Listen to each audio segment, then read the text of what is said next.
ছোট পিচ্চিটার জন্য সারাদিন একটু মোবাইলটাও টিপতে পারি না। তুমি এত মিথ্যা কথা বলো কেন?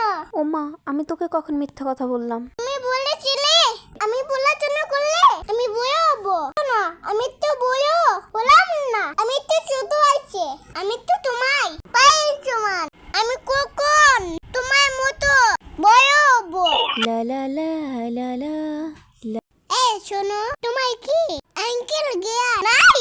এটা আঙ্কেল জ্ঞান না, আক্কেল জ্ঞান। বুঝছি। তোমার কি মাইয়া দয়া নাই? কেন, আমি আবার কি করলাম? তুমি বলছো আমি না চা খাবো। সব খাবার আশেপাশে তোমাকে দেব, তাহলে মাছ কি খাবার দিও না কেন? তাই আমি বাচ্চার জন্য ঘুষ বা মেয়ে আইছে, এগুলো মাছ খাবে, মাছ অনেক বড় হবে। ও মা, তাই নাকি? মাছও যে মাংস ভাত খায় এটা তো জানতাম না। তুমি জানবে কিভাবে? আমার মাথায় বুদ্ধি নাই। তাই দিন তো মোবাইল দেখো, আমার মতো পড়ালেখা করো, দিবে।